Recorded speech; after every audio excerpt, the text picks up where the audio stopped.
धर्मपुर गांव में रहने वाला रामधन एक बेहद गरीब किसान था। इस बार उसने गांव के सेठ से उधार लेकर खेती की थी। मौसम अच्छा रहा और खेतों में पहली बार फसल बहुत अच्छी आई थी। पूरे परिवार में एक उम्मीद जाग उठी थी। देखो सुनीता, इस बार कितनी अच्छी फसल हुई है। भगवान ने हमारी सुन ली। लगता है अब बच्चों को भूखा नहीं सोना पड़ेगा। हाँ रामधन, इस बार मेहनत रंग लाई है। अब अगर फसल सही सलामत कट गई तो कुछ महीनों का चैन मिल जाएगा। पिताजी, क्या इस बार हम स्कूल जा पाएंगे? जरूर बेटा, अब तो तुझे अच्छे कपड़े और किताबें भी दिलवाऊंगा। पिताजी, मेरे लिए क्या लाओगे? बोलो ना पिताजी। तेरे लिए गुड़िया और नई चूड़ियाँ लाऊंगा। लेकिन शायद किस्मत को ये मुस्काने राज नहीं आई। शाम ढलते ही आसमान पर काले बादल घिर गए और तेज आंधी के साथ मूसलाधार बारिश शुरू हो गई। रामधन, जल्दी चलो, खेत में पानी भरने लगा है। हे भगवान, कहीं सब कुछ न बह जाए। रामधन भागकर खेत पहुंचा। वहां का दृश्य देखकर उसका दिल बैठ गया। खेत पूरा पानी में भर चुका था और सारी फसल भी डूब चुकी थी। अब क्या बचा भगवान, सब कुछ खत्म हो गया। मेरी मेहनत, मेरी उम्मीद सब बह गई। अब बच्चों को क्या खिलाएंगे जी? घर में तो एक मुट्ठी अनाज भी नहीं बचा है। अगले दिन सुबह रामधन सेठ हरिराम के पास गया, जिसके पास से उसने कर्जा लिया था। उसे उम्मीद थी कि शायद सेठ थोड़ा सा समय दे देगा। सेठ जी, बारिश में सब कुछ बर्बाद हो गया। थोड़ी मोहलत दे दीजिए।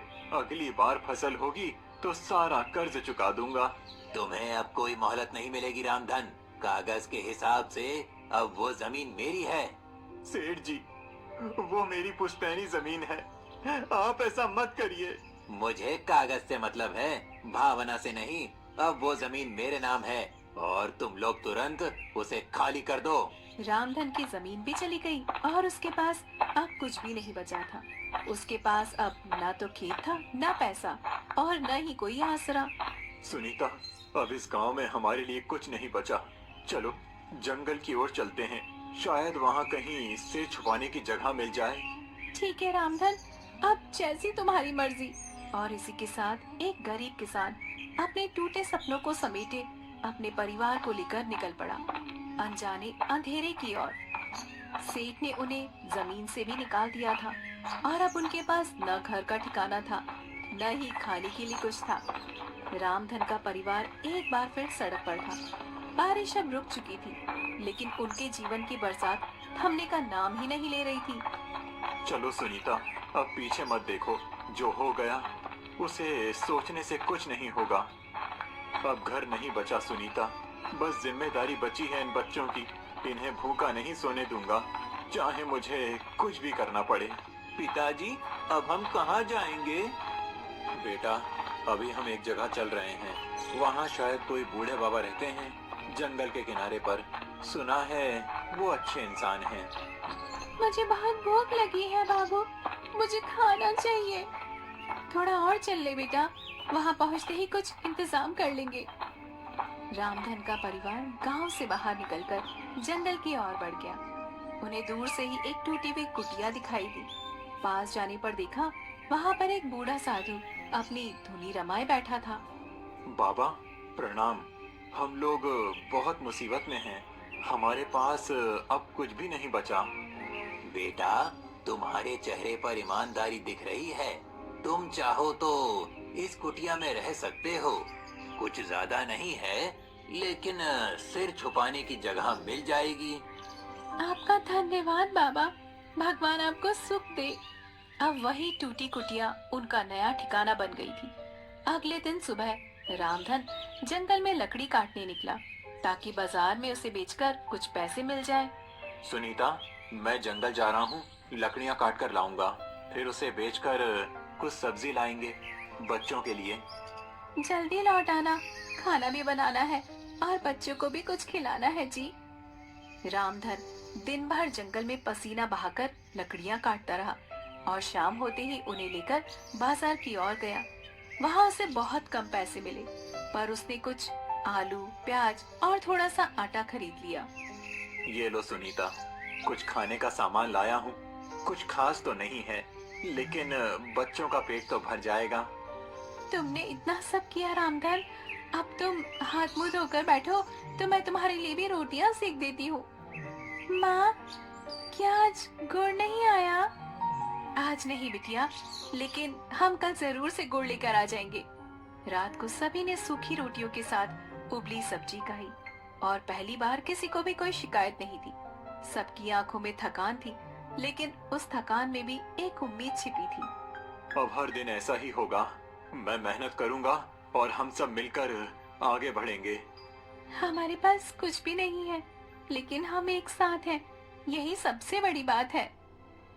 कठिनाइयों का पहाड़ उनके सामने खड़ा था, लेकिन रामधन ने हार नहीं मानी।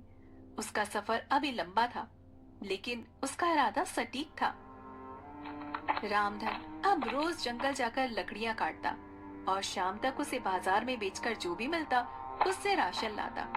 बच्चों की आंखों में अभी भूख दिखती थी, लेकिन वो अब शिकायत नहीं करते थे। परिवार के लिए संघर्ष अब उनकी आदत बन गई थी। सुनिए जी, जल्दी लौट आइएगा, कल बहुत देर हो गई थी और बिटिया आपके बिना ही सो गई थी। हाँ सुनीता, जल्दी लौटूंगा। आज थोड़ी ज्यादा लकड़ियां लाऊंगा ताकि कुछ पैसे ज्यादा मिल जाएं। पिताजी, आज क्या गुड़ भी लाएंगे? जरूर बेटा, इस बार तेरे लिए गुड़ भी और माँ के लिए एक साड़ी का सपना भी लेकर आऊंगा। और मेरे लिए चूड़ियाँ। तुम्हारे लिए सबसे सुंदर चूड़ियाँ बिटिया, बस भगवान थोड़ा साथ दे। रामधन मुस्कुराते हुए जंगल की ओर निकल पड़ा। मिलेगा उतना ज्यादा ही अच्छा होगा। आज ज्यादा लकड़ी चाहिए। ज्यादा लकड़ी मतलब ज्यादा पैसा मतलब सबके चेहरे पर खुशी। पेड़ों की गहराइयों में वो इतना आगे निकल गया कि उसे पता ही नहीं चला कि वो कहाँ पहुँच गया है। दूर तक सिर्फ जंगल ही जंगल था।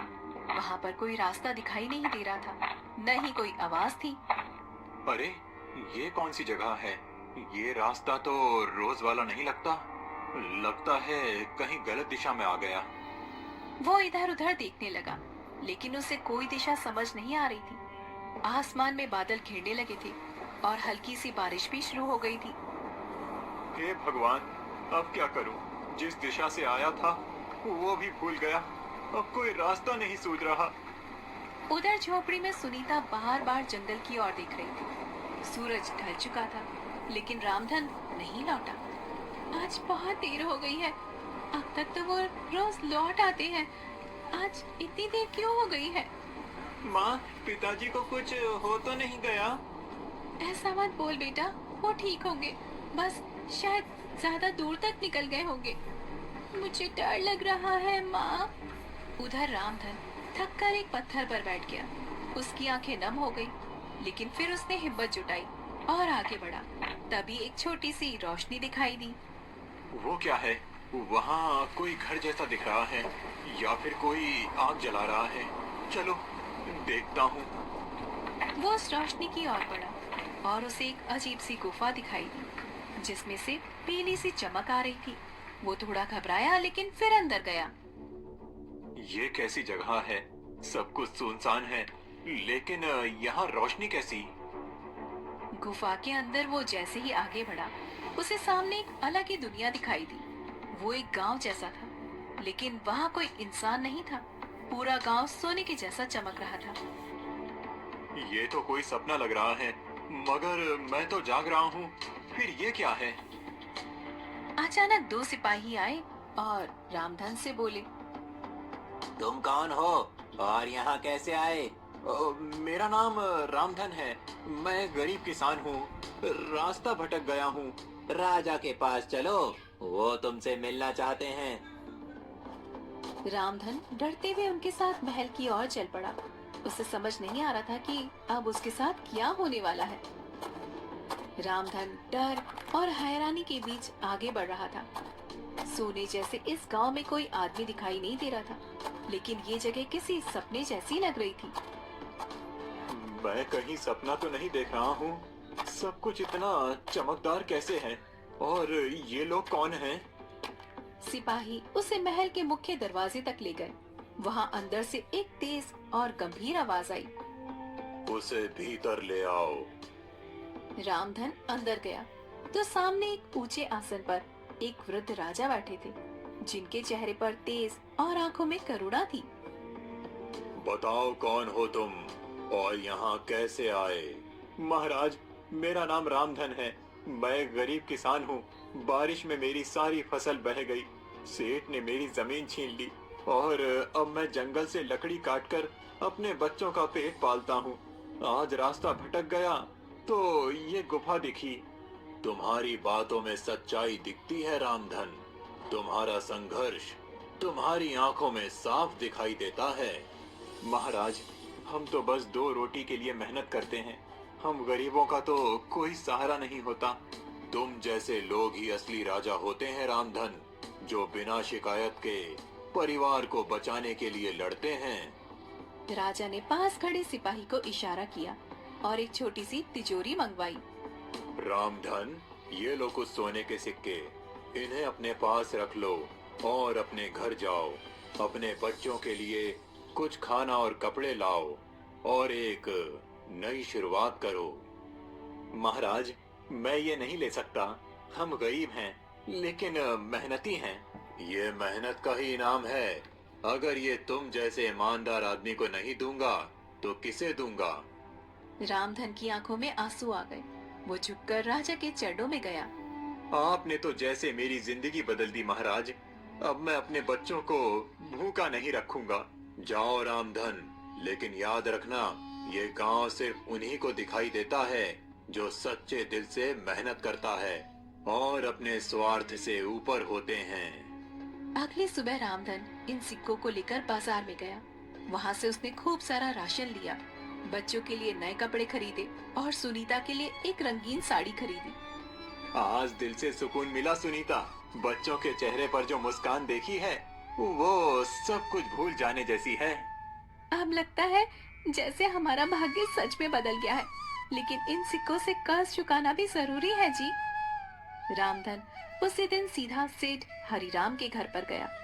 उसके हाथ में सिक्कों से भरी थैली थी।